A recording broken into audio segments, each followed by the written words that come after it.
teman-teman semua, pada video kali ini kita akan mencoba untuk melakukan simulasi transaksi. Dan pada kasus ini, karena NPM saya ganjil, saya akan memakai simulasi transaksi procure to pay.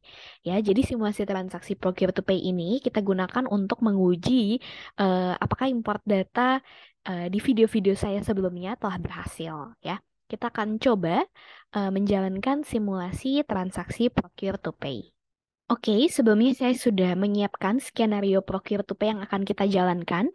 Dalam menyambut bulan Ramadan, PT Mantap akan memerlukan marjan varian leci dan berencana untuk membelinya di Cahaya Bakery. Dan berikut rincian pesanan PT Mantap, yaitu dengan kode barang seperti berikut, description atau product name-nya marjan leci sebanyak 10 dan confirmation date-nya yaitu 27 April 2023.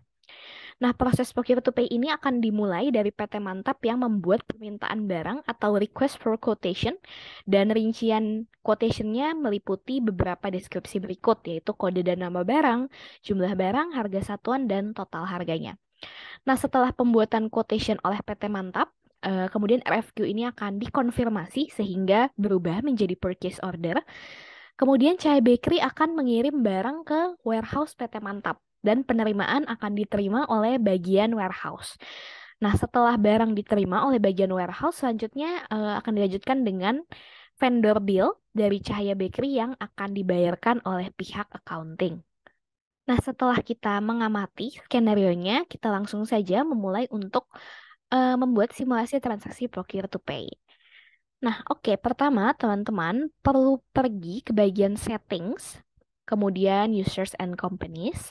Di bagian users ini saya sudah membuat 3 akun lainnya ya, yaitu Aca Accounting, Pupu Purchaser, dan Ware Warehouse ya. Di Aca Accounting ini pastikan di bagian accounting dia sebagai advisor ya, yang lainnya kita kosongkan saja, pilih kosong. Kemudian inventory pilih dia sebagai administrator ya. Nah, setelah Aca Accounting kemudian ada Pupu Purchaser. Di sini saya juga sudah men-setting aksesnya di bagian inventory purchase sebagai administrator. Dan yang terakhir yaitu Ware Warehouse di bagian inventory sebagai administrator ya. Oke, setelah membuat 3 account ini, nanti kita akan login sebagai tiga-tiganya. Di sini saya login sebagai administrator. Kemudian yang perlu diperhatikan, teman-teman masuk ke accounting, masuk ke bagian configurations, journals, dan di sini pada video sebelumnya kita telah membuat miscellaneous operations ya. Nah, di video kali ini kita perlu membuat 3 jurnal juga, yaitu ada vendor bill, cash, dan bank. Untuk vendor bill-nya saya beri nama keperluan kantor ya. Default expense account teman-teman bisa pilih saja. Di sini saya memilih keperluan lain-lain. Kemudian jangan lupa masukkan short code. Saya memberi namanya VB ya. Ini untuk vendor bills. Kemudian untuk case, pilih juga type-nya case. Case account-nya saya masukkan ke kas kecil. Suspense account-nya sebagai rekening antara. Untuk profit account masuk berarti keuntungan atas HPP. Dan untuk loss account berarti kerugiannya. Karena profit keuntungannya dan loss account kerugiannya. Kemudian short code-nya saya masukkan CSH. Kemudian yang terakhir ada bank. Type-nya saya pilih bank. Di sini saya menggunakan bank BNI ya, suspend account-nya rekening antara, sama profit dan loss account-nya keuntungan atas HPP dan kerugian atas HPP. Karena saya akan menggunakan bank account BNI, shortcut-nya saya menggunakan BKBNI. Account number-nya kita bisa pilih saja ini ya, tapi bisa disesuaikan karena ini hanya sebagai contoh saja. Dan teman-teman perlu memastikan di bagian incoming payment dan outgoing payment, kita akan menuliskan bagian ini. Ya, kita perlu mengkonfigurasinya di incoming payment-nya, berarti berasal dari BNI, dan outgoing payment-nya ini kita buat saja persediaan makanan ya. Kita perlu mengaturnya karena kita akan membayarkannya melalui jurnal bank nantinya. Oke, teman-teman, jika sudah melakukan setting tersebut, saya sudah login ya ke 3 account yang sebelumnya sudah dibuat, yaitu yang pertama Pupu Purchaser di sini. Kemudian di sini ada Ware Warehouse dan yang terakhir ada Aca Accounting. Oke, untuk memulai proses procure to pay, pertama-tama kita pergi ke Pupu Purchaser. Kita ke bagian purchase, kita akan membuat RFQ di sini, create vendornya sesuai dengan skenario Cahaya Bakery. Kemudian untuk produknya Marjan Leci ya. Kuantitinya sebanyak 10. Oke, expected arrival-nya hari ini saja kita buat. Kemudian jika sudah seperti ini kita klik send by email.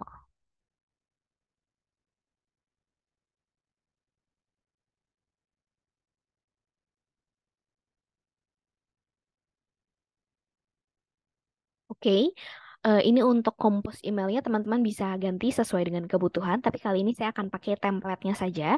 Jika sudah seperti ini, kita klik send. Artinya RFQ-nya ini perlu kita kirimkan terlebih dahulu sesuai dengan skenario. Nah, sudah terlihat di activities-nya bahwa RFQ ini sudah kita send, ya. Di stage ini juga sudah berubah menjadi RFQ send. Untuk mengkonfirmasinya sebagai purchase order, kita perlu melakukan confirm order di sini. Ya, kita klik confirm order. Nah, stage-nya sudah berubah menjadi purchase order dan sekarang sudah menjadi P0001. Artinya RFQ kita sudah dibuat dan sudah dikonfirmasi sehingga menjadi purchase order. Nah, langkah selanjutnya menurut skenario adalah menerima barang di pihak warehouse ya. Kita akan masuk dulu sebagai warehouse. Kita ke bagian inventory. Kemudian di receipts-nya ada satu to proses, kita klik. Nah, ini yang sebelumnya kita buat tadi source dokumennya P001 ya. Kita akan menerima barangnya karena dalam satu kali pengiriman sesuai skenario ya. Kita set quantities sebanyak 10. Oke. Schedule date-nya hari ini. Dan destination location-nya WH Stock. Oke. Untuk menjadikan receipt ini dan kita klik saja validate. Nah, teman-teman, di sini ada user error. You don't have any stock journal defined on your product category. Untuk meresolve error ini ya, artinya teman-teman saya masuk sebagai administrator. Di sini kita coba klik inventory, kemudian ke bagian products. Nah, di sini saya cari marjan leci ya. Kemudian bagian produk kategori ini, persediaan minuman ya. Teman-teman klik saja tanda panahnya. Dan teman-teman perlu mengisi stock journal ini di account stock properties ya. Karena berdasarkan errornya ini, you don't have any stock journal defined on your product category.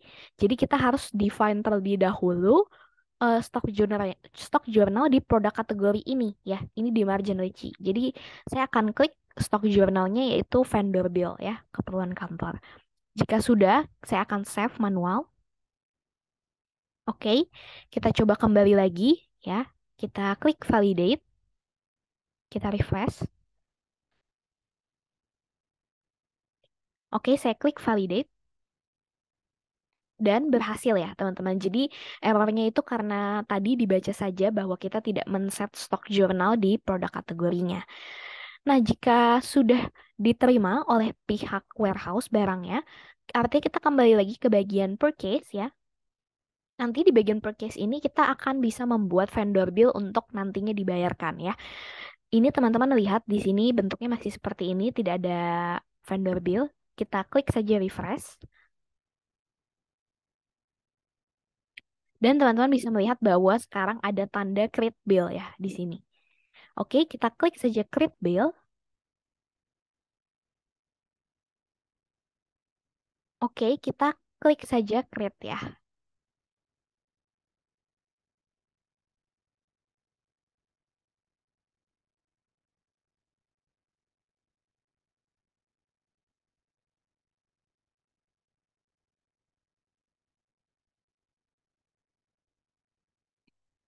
Nah, di sini jika kita kembali ya, sudah ada satu vendor bill ya.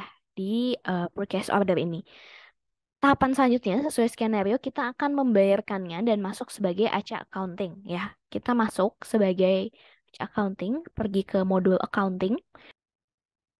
Oke, kita ke bagian vendors, kemudian ke bagian bills. Di sini ada ya teman-teman payment statusnya not paid. Kita perlu confirm dulu draft bill yang ini yang sudah dibuat oleh Pupu ya. Kita confirm. Oke, dan sudah tertulis post ya di sini.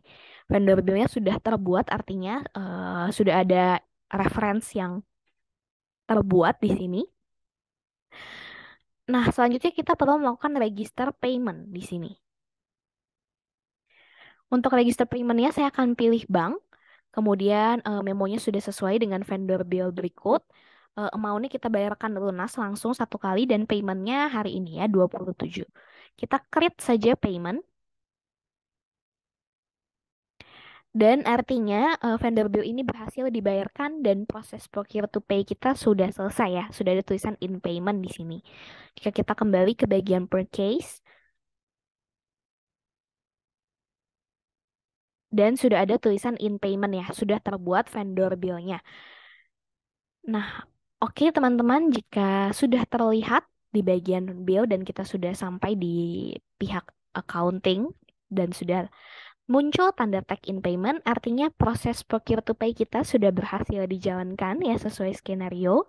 Sekian dari saya, terima kasih dan semoga membantu.